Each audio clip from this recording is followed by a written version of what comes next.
Hello guys, and welcome again to the channel. I do hope you're enjoying your Christmas break today. And basically this is the 25th of December as I'm recording this video. And we're going to do today's spoiler discussion for the upcoming set. Phyrexia All will be one. So this is just a few highlight cards that was already revealed from various MTG spoiler websites. And also are going to show to you a recent one that was probably revealed just early today or early this morning. So we're going to start with our first card for spoiler is of course the Mother of Machines, Elish Norn, or they call it as Elish Mom, because if you see the initial, Mother of Machine pertains to MOM or Mom. So anyway, we just go to the mana cost. It's a 4 generic and 1 white. It's a legendary creature, Phyrexian Praetor. A 4/7 with power toughness, vigilance ability, and its ability that if a permanent entering the battlefield causes a triggered ability, a permanent you control to trigger, that ability triggers an additional time. So those extra ability triggers would really benefit if you work around us to having this kind of deck builds in your maybe in standard or maybe in commander. So permanents trigger entering the battlefield don't cause abilities or permanents your opponents control to trigger. This also holds out their potential ATB effects or their triggered abilities of your opponents, which basically shuts down any of their probably their enters the battlefield shenanigans or any other card advantage that they might get out of those triggered abilities. So this awesome art is basically the basic version, and this one is from Junji Ito's version. As you're familiar with the artist, he's one of the popular horror anime, manga horror artists in Japan. And at the same time, he was able to collaborate with some of these arts added in this upcoming set in New Phyrexia. As I've known, there's also other versions with some of the planeswalkers that has been completed or has been affected by the Phyrexians, and he also did some of those art. So look at this awesome art with Elish Norn, Mother of Machines, with the full art Junji Ito sketch. And it's not really a sketch, but it's really very good style to go with. Now next, we go with this card. This one is Blue Sun's Twilight. I think this is a cycle. As I remembered, we had before in Mirrodin, they had a Zenith cycle. Then this one goes with the Twilight again. The Blue Sun's Zenith before, then this one is a Blue Sun's Twilight. So it is an X for blue. So if you pay this ability effect, sorcery is to gain control of the creature with mana value X or less. So if X is 5 or more, you will be having a bonus of creating a copy or a token of that creature that you're beginning control. This is more of a sideboard card, but I think this would really benefit to have in maybe in banked ramp or maybe in blue-white or Simic based ramp decks wherein you would really go beyond to abuse or maximize the use of this X mana value in your mana cost. So at the same time, it can be also good sideboard, maybe for black control, wherein you can use this against some of the aggressive decks, which they are usually having those mana value 2 or less, or at least 3 for the most. You can just basically get that creature and gain control with it and use it against their advantage. Commander-wise, it's not really just a potential creature grab against other commanders, but in power level, I think this would just be really on an average, because having those tokens would not really benefit, since commander legend rule would not go with if you will be able to gain control of their commander. So anyway, let's proceed. Next one is Koth. So Koth is back here in its version now. Is Koth Fire of Resistance. He's still at 4 mana cost and 4 starting loyalty counter, but its ability is basically more of aligned in the mountains and basically searching out for basic mountains with +2. And if you go with -3, it will deal damage to the creature equal to the number of mountains you control, and you will have this emblem 7 that you will be able to have this ability that whenever a mountain enters the battlefield under your control, this emblem deals 4 damage to any target. It's a much higher cost to terms of loyalty to be able to add up to 7 loyalty counters to be able to do this emblem. But at the same time, this would go with probably with just the big red versions of the decks in standard probably, since I've noticed there are also mid-range version of the mono red that goes with Jaya, and maybe Mukoth will have a spot in there, a spot in that deck build. But comparing the power level, it's not really more. It now leans more to the mid-range style of strategy, unlike before with the old Koth wherein you can basically have your mountains become 4/4 to attack for extra damage or lethal damage if needed. So still, I think this would be a good addition, but since rarity is not really go with the mythic, it's just a rare, so probably it's just the ability of just going to be a support card for this kind of decks. Maybe for mono red and also probably for red green, or there's times that RG ramp decks would be a good archetype to try in Phyrexia in this set that we have, and of course in Standard and Pioneer. So next, we have our card discussion for Jorkaden. I remember this card back in the day with Scars of Merudin. This was my first commander from the set, and this version is now going with the first Gold Warden. It is not cheaper to cast like before. I think that was 5 to cast at the time. This one is just 2 to cast with just 1 red and white.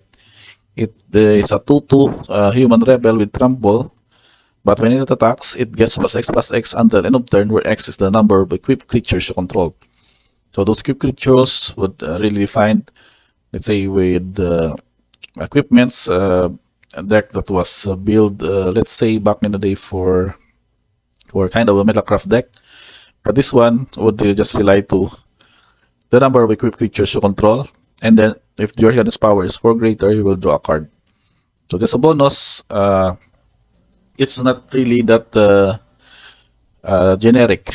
I mean generic is not adjustable in terms of card gameplay of this one, because you would really need to have a deck that has a good combination of creatures and equipments. Those equipments that might be really needed to be more efficient to be able to benefit from its ability. The problem though is that if you look at standard, some of the equipments that are not really going well, or those that won't not really give you a good card advantage unless you pay to pay a huge amount to equip. And also you'll notice that in Kamigawa we have some reinforced kinds of cards, so those would not really benefit, because those are not probably just not the kind of equipped creatures. They are modified by that they are not particularly equipped. So this one, power level standard, would not really, I think it would not really shine. But in Commander, this would be very beneficial, because there are a lot of equipments that are just cheap or easy to search, and just probably some are zero cost to equip. So we would go with this one to have this Jorkaden to be very effective. I think there's some commander decks that are aligned also with the Boros colors that would be able to have Jorkaden's ability to be beneficial to their lineup. So that's about for Jorkaden. Next up we have Monix, the Rat King. So this is now the new Rat Lord. I think this is by bundle foil. This is from the previewed in one of the products that was revealed. That is a Phyrexian All will be one bundle. So it's just a 3 to cast, 3/3, 2 black with Toxic 1. So this is now the new ability that's introduced in the set. Players dealt combat damage by this creature will also get a poison counter.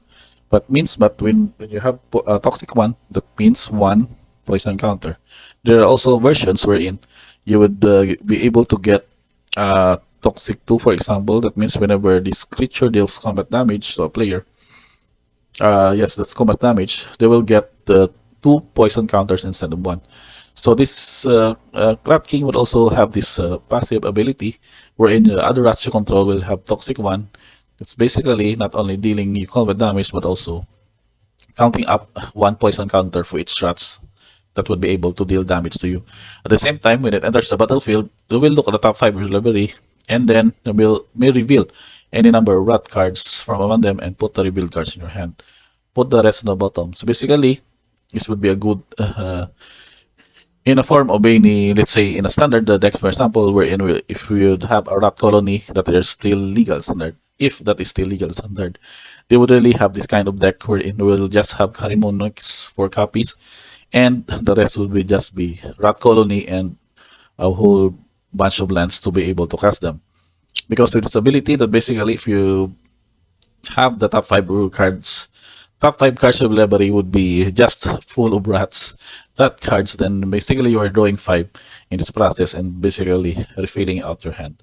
This would be a good card in maybe in a commander rat setup, because it is also a legendary creature per se. But for standard, I think we'll see what we'll really go ahead with kind of this one of rat tribal toxic kind of deck strategy or setup for that format. Next, we also have some of the one would be a good reprint. So this one is Phyrexian Obliterator, which is back before in new Phyrexia. It was now back in standard and maybe even in Pioneer, because of its ability that is basically good stuff as you go with this. It's just 4 tokens 5/5 for black mana. It's trample. But whenever a source deals damage to Phyrexian Obliterator, that source controller sacrifices the many permanents. At the same time, there was time there is only one card that has a counter on this, wherein the Obliterator would do the damage to itself. But I think it is not insistent now in standard. So I think this card would really shine now in mono black, since the mono black deck is already one of the top tier archetypes in the format. At the same time, they also have a good 4-drop curve going well with Geeks, with a turn 2 Tenacious Underdog, turn 1 Sleeper, and at the same time we could go after with a turn 5 Invoke Despair. The only problem here is that there are still solid removals that can be able to deal with him. That is, go for the Throat and Infernal Grass, that can basically took it out for just 2 mana and maybe some of them 2 life. But still, it's still happy that it is back in standard now that it is one of the nostalgic cards that I remember back in New Phyrexia days, and that is also the time where, in fact, and also some of the mono black aggro decks were still prevalent in that format. So next up, we have this card, Bladed Ambassador. This is one of the previews that was basically just got from a site of old blurred screenshots of a photograph or stuff of these cards. So this one is 1 mana costed 1 white mana. The 3/1 when it enters the battlefield with an oil counter on it. So this oil counter was then be used to be able to have this one gain and acceptable until end turn. I'm not really familiar what other effects these oil counters might be, but I think this one would indicate that the completed creatures or planeswalkers would also have this kind of oil counters added on them. And the next one would also, I think this would be the same. This one is a Conquer Bloom, a Phyrexian Fungus, 2 to cast 3/2. Also a good power and toughness for just 2 mana. It has this ability where you can just pay 1 colorless or 1 generic to sacrifice Conquer Bloom. You may be able to destroy artifact, destroy enchantment, or proliferate. So the proliferate is again recognized as being back in the format and basically in standard, because of before this was the back in Merodin Besiege, Scars of Merodin, which was then used to proliferate those infect tokens or poison counters and other counters that you may have in the certain board. So this one would also a good 2-drop per se, can attack for just 3 if there are open opportunities to do so, and also have this utility ability to be able to use in the late game or mid game. So next up is, I think this is the last of the 3. Let me just think. Yes, the last of the screenshotted photograph badly kind of previews. This is our Brass Anointer. It is a 3 generic mana for and 1 red. That is 4 for 4/2 power toughness. It is an Phyrexian wizard wherein its ability that when enters the battlefield, it deals X damage to any target where X is the number of permanents you control with OL counters to them. So OL counters again as needed as prescribed. I think there are a bunch of cards or creatures that would be having this ability with oil counters added to them as they enter the battlefield, wherein Orobas Anointer would really benefit to deal this X damage to any target among the permanents you control with oil counters. So I will assume that we'll be having some of those cards or deck archetypes in probably limited. I'm not sure if it's standard because it's really just aligned to one set, but I'm pretty sure it will be an interesting take again to have this kind of new card synergies that we can enjoy and play in the coming set. And last but not the least, our card for this batch is this one that was just previewed early this morning. This is Kaito Dancing Shadow. It is just another rare Planeswalker that we will notice that they're not really going with the mythic, but it has its ability that is very interesting now as is introduced in this kind of format. It is 2 generic, 1 blue and 1 black, and then starting loyalty is 3. It has its ability that whenever 1 or more creatures you control deal combat damage to a player, you may return 1 of them to your source hand. So if you do, you may activate loyalty abilities of Kaido twice this turn rather than only once. So very interesting take. It's more really with the theme of being a ninja planeswalker, this say, wherein you can just have to curve out early with your creatures, more so of them that are evasive, flying maybe, or can't be blocked, and then just return 1 of them to have this trigger. Basically, you would just cast Kaido first, attack, and then you will have these triggers on during combat damage. Returning 1 of them would have Kaido the ability to activate twice. For this one, for example, up to 1 target creature can attack or block until your next turn. Or you may pay 0 to do a card. So if you activate twice, you can basically draw 2 cards on this. Or you have this ability that if you get -2, you will create a 2/2 colorless drone artifact creature token with that touch, and that whenever this creature leaves the battlefield, you will have each opponent loses 2 life and you will gain 2 life. A very interesting drone artifact creature token. If you notice here, this looks like a drone panda or a raccoon. It's not a panda, it's a raccoon. Raccoon per se, that's a robotic raccoon that is added here. So if you really be able to activate this twice, you can be able to have the 2/2 of these creatures instead, and have this one also protect Kaito, Lightning Shadow, on your opponent's next step. So that's about it probably for this batch. We'll have more previews on part 2 as more of these cards are revealed in these coming days.